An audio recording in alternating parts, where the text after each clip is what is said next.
Vacuum cleaner एक नया vacuum cleaner market में आया, उसकी प्रमोशन का काम हो रहा था। एक सेल्समैन इस प्रोडक्ट के साथ एक गली के सबसे पहले मकान के सामने रुका और बेल दी। दरवाज़ा एक लंबी सी खातून ने खोला। उससे पहले कि खातून कोई जवाब देती, जोशीले सेल्समैन ने थैले में गोबर निकालकर ड्राइंग रूम में फेंक दिया।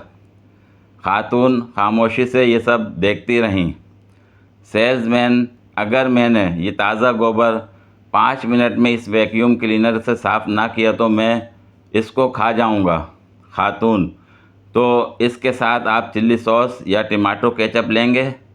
सेल्समैन ने हैरत से खातून की तरफ देखा और पूछा, वो क्यों? खातून, हम आज ही इस घर में शिफ्ट हुए हैं और इस घर में बिजली अभी लगी नहीं है। चलो शुरू हो जाओ।